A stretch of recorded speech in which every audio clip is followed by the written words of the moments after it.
إن الحمد لله نحمده ونستعينه ونستغفره ونعوذ بالله من شرور أنفسنا ومن سيئات أعمالنا من يهده الله فلا مضل له ومن يضلل فلا هادي له أشهد أن لا إله إلا الله وحده لا شريك له وأشهد أن محمدا عبده ورسوله اللهم صل وسلم وبارك على نبينا محمد وعلى آله وصحبه أجمعين. Ikhwan fiddin, azakumullah. Nabi SAW menyuruh kita untuk banyak mengingat mati. Nabi yang suruh. Jadi yang suruh kita ini dalam kehidupan kita sehari-hari ini, yang disuruh Nabi oleh Nabi SAW, ingat mati. Aktsiru dzikra hadhimil ladzat al-maut. Perbanyaklah mengingat pemotong kelezatan, itu mati. Aktsiru, lafadznya aktsiru. Ini riwayat Imam Ahmad, Tirmidzi dan yang lainnya. Hadis ini sahih. Disuruh aktsiru, perbanyak mengingat kematian. Nasihat yang paling baik ya kematian sudah. Yang paling besar nasihat kematian. Karena banyak kita memberikan nasihat kepada orang, karena enggak sadar orang itu. Tetap aja melanggar lagi, bahkan berbuat dosa lebih besar lagi. Makanya para ulama menyebutkan bahwa al-mautu akbaru wa'idhin. Al-mautu akbaru wa'idhin. Betul-betul nasihat yang paling besar itu ya kematian. Dia lihat sendiri itu, mayit itu terbujur, nggak bisa lagi melakukan apapun juga dia. Nggak bisa lagi. Itu nasihat yang paling baik, ya kematian. Dan kita dinasihati oleh banyak orang di sekitar kita. Yang meninggal depan banyak orang. Itu mesti kita mengambil ibrah. Maka dikatakan oleh sahabat Abdullah bin Mas'ud radhiyallahu an yang diriwayatkan oleh Imam Muslim, as-sa'idu man wu'idha bi ghairihi. As-sa'idu man wu'idha bi ghairihi. As-sa'id, orang yang bahagia, orang yang dinasihati dengan yang lain. Banyak tetangga kita, teman kita, orang lain yang dia meninggal dunia. Itu nasihat buat kita agar kita ini bertaubat kepada Allah, agar kita kembali kepada Allah, agar kita melaksanakan tauhid, menjauhkan syirik, melaksanakan sunnah, menjauhkan bid'ah, melaksanakan sholat yang 5 waktu berjamaah dan yang lainnya, amal-amal soleh, bersedekah, berinfak. Karena kita nggak tahu tentang akhir kehidupan seorang. Nasihat yang paling baik ya kematian. Itu dah nasihat. Makanya ikhwan fiddin, azakumullah, kita ngambil ibrah sudah banyak ini. Dengan banyaknya orang-orang yang mati itu jadi pelajaran buat kita. Bahwa kematian datang dengan tiba-tiba. Dan banyak orang yang mati mendadak.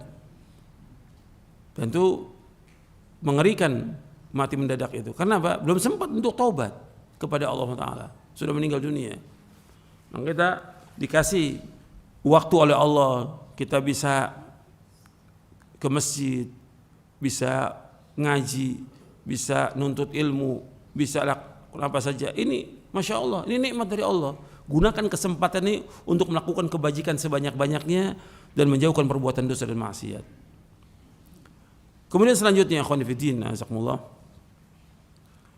Nabi SAW ketika sampai di pemakaman itu Nabi SAW menangis, subhanallah. Rasulullah SAW yang diampunkan semua dosanya, yang ditetapkan oleh Allah manusia yang terbaik dari seluruh manusia di muka bumi ini, Sayyidul Khalqi Ajma'in, tempatnya di sorga yang paling tinggi Nabi Muhammad SAW. Tapi begitu sampai di pemakaman, Nabi menangis sampai basah ini. Sampai Nabi mengatakan seperti disebutkan oleh Bara bin Azib, kata Bara bin Azib radhiyallahu mengatakan, kunna ma'a Rasulullah fi janazatin fajalasa ala syafiril qabri fabaka hatta balla thara thumma qala ya ikhwani limithli hadha fa'iddu. Kata Bara bin Azib radhiyallahu an, kami bersama Rasulullah ketika menguburkan satu jenazah, kemudian beliau duduk di pinggiran kubur itu.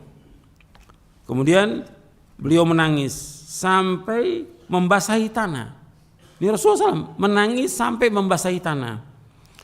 Kemudian beliau bersabda sallallahu alaihi wasallam, "Ya ikhwani, limithli hadza fa'iddu." Wahai saudaraku, limithli hadza fa'iddu. Yang seperti inilah hendaknya kalian mempersiapkan diri. Hadis ini hasan, diriwayatkan oleh Imam Ibnu Majah dan lainnya, dihasankan oleh Syekh Al-Albani dalam silsilah hadis as-sahihah.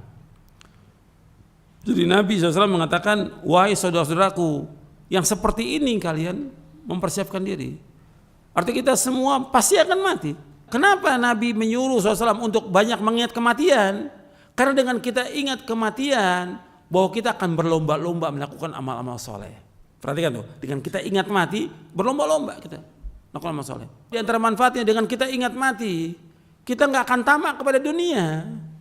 Dunia ini mata'ul gurur, kata dalam Al-Quran. Allah dalam Al-Quran dan juga Nabi SAW gak pernah memuji tentang dunia. Tidak pernah, sama sekali gak pernah memuji dunia. Jadi kita gak tamak pada dunia. Hidup kita buat akhirat. Dengan ingat mati, kita gak akan hasad pada orang. Tidak akan dengki, gak akan iri. Dengan kita ingat mati, kita gak akan iri pada orang. Dan masih banyak lagi manfaatnya. Puluhan manfaat dengan kita ingat mati. Maka disuruh ingat mati. Sampai kita sholat pun, sholat Nabi suruh ingat mati. Supaya kita bisa khusyuk sholat kita, ingat mati. Seolah-olah sholat kita itu yang terakhir, bahwa kita akan meninggal dunia. Nabi yang suruh sallallahu alaihi wasallam untuk ingat mati.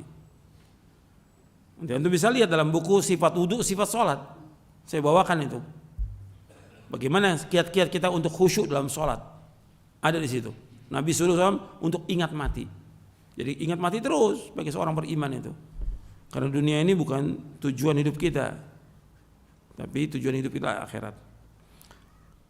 Di antara manfaat mengingat kematian, orang itu akan berusaha untuk menjauhkan perbuatan dosa dan maksiat. Kemudian dia akan selalu bertaubat kepada Allah Taala.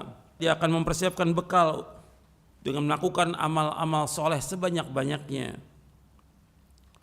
Dia akan berlomba-lomba untuk berbuat kebajikan. Dia tidak akan menunda amal-amal soleh yang bisa dikerjakan sekarang atau hari ini. Dia tidak menunda-nunda. Kalau dia sudah tahu bahwa kematian itu pasti akan datang, maka dia tidak menunda amal soleh yang bisa dikerjakan sekarang atau hari ini. Kemudian di antara manfaatnya lagi, dia akan menggunakan waktu sebaik-baiknya untuk hal yang bermanfaat dan ibadah kepada Allah. Akan gunakan waktunya untuk melakukan yang bermanfaat dan ibadah kepada Allah. Di antara manfaatnya lagi, dia tidak akan tamak kepada dunia. Dia tidak akan tamak kepada dunia. Kemudian juga dia merasa cukup dan puas dengan karunia Allah. Dia merasa cukup dan puas dengan karunia Allah. Kemudian dia selalu bersyukur dan bersabar atas takdir Allah. Syukur atas semua nikmat dan sabar atas takdir Allah yang pahit. Di antara manfaatnya lagi, dia tidak akan berlomba-lomba dalam mengejar dunia. Dia tidak akan berlomba-lomba. Dia tidak terlalu bergembira dengan apa yang ada. Dia tidak terlalu bersedih dengan apa yang luput. Dia tidak hasad, tidak dengki kepada orang lain. Karena Allah sudah berikan semua masing-masing. Dan dia selalu takut dan harap hanya kepada Allah. Selalu takut dan harap hanya kepada Allah. Dan yang lainnya dari faedah kita mengingat mati. Mudah-mudahan kajian yang bermanfaat untuk saya dan untuk sekalian. Wassallallahu Nabi Muhammadin sallallahu alaihi wa ala alihi wasallam.